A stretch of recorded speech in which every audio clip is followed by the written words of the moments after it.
જય શ્રી કૃષ્ણ મિત્રો, તમારા બધાનું સ્વાગત છે મારી ચેનલ પર।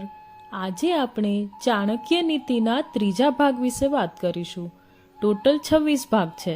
આ 26 ભાગ હું મારી ચેનલ પર અપલોડ કરવા જઈ રહી છું અને પ્લેલિસ્ટ બનાવી છે। જો તમે મારી ચેનલ પર નવા હોય તો મારી ચેનલને સબસ્ક્રાઇબ કરી લેજો, જેથી કરીને બધા પાઠ તમે સરળતાથી જોઈ શકો। ચાણક્ય કહે છે, પત્ની જેવી પણ હોય, ધન જેટલું પણ હોય, ભોજન જેવું પણ હોય, એ બધું જો સમયે મળી જાય તો સૌથી ઉત્તમ છે। આ બધું પ્રાપ્ત કર્યા બાદ માનવીએ એ ન ભૂલવું જોઈએ કે એનું બીજું કર્તવ્ય છે અને તે છે વિદ્યા પ્રાપ્ત કરવાનું। પોતાના સાધારણ શત્રુથી અનુકૂળ વ્યવહાર કરવો જોઈએ। ભયંકર શત્રુને શક્તિથી કચડી નાખવો જોઈએ। જેના તરફથી પોતાના જીવને ખતરો હોય તેવાને કદાપી માફ કરવો જોઈએ નહીં। તેને નષ્ટ કરવામાં જ લાભ સમાયેલો છે। અતિ ભલા બનીને જીવન પસાર કરી શકાતું નથી। ભલા અને સીધા સાદા માનવીને દરેક દબાવે છે। તેની ઈમાનદારી અને ભલમનસાઈને લોકો ગાંડા સમજે છે। એટલા માટે એટલા ભલા અને સીધા ન બનવું જોઈએ કે લોકો લૂંટીને ખાઈ જાય। હંસ કેવળ ત્યાં જ રહે છે જ્યાં તેમને પાણી મળી રહે છે। સરોવર સુકાઈ જતાં જ તેઓ પોતાનું સ્થાન બદલી લે છે, પરંતુ મનુષ્ય આવું સ્વાર્થી ન બનવું જોઈએ। તેણે વારંવાર પોતાનું સ્થાન ન બદલવું જોઈએ। આંખો માનવી માટે સૌથી કિંમતી અંગ છે।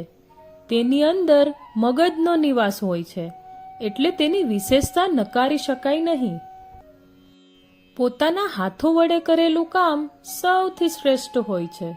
માનવીએ પોતાનું દરેક કામ પોતાના હાથે જ કરવું જોઈએ। ભલા અને વિદ્વાન લોકો સાથે સંબંધ રાખો।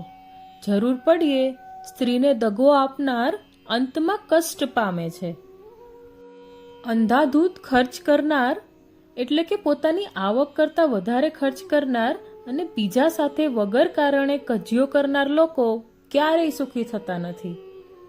જેવી રીતે ધરતીને ખોદવાથી પાણી નીકળે છે, તેવી રીતે જ ગુરુની સેવા કરવાથી વિદ્યા પ્રાપ્ત થાય છે। આ વાત હંમેશા યાદ રાખવી જોઈએ કે ગુરુની સેવા કર્યા વિના માનવી કદાપી સારી શિક્ષા પ્રાપ્ત નથી કરી શકતો।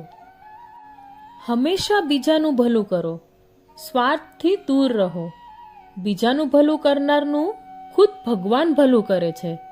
આવા લોકોના સુખ અને દુઃખમાં ભગવાન હંમેશા સાથે જ રહે છે। જીવન અને મૃત્યુનું ચક્ર તો હંમેશાથી ચાલ્યું રહ્યું છે। આત્મા અમર છે, એ કેવળ પોતાનું શરીર બદલે છે। આત્મા સાથે પરમાત્મા છે। મનુષ્ય પોતાના દરેક શરીરની સાથે પોતાના જન્મોના કર્મોનું ફળ પામે છે। મિત્રો, જો તમને મારી કહેલી ચાણક્ય નીતિની વાતો પસંદ આવતી હોય તો વિડીયોને લાઈક જરૂરથી કરજો અને વધુમાં વધુ લોકો સાથે શેર કરજો। અને મારી ચેનલ પર નવા હોય તો ચેનલને સબસ્ક્રાઇબ જરૂરથી કરજો। ફરી મળીશું એક નવા વિડીયો સાથે। જય શ્રી કૃષ્ણ મિત્રો।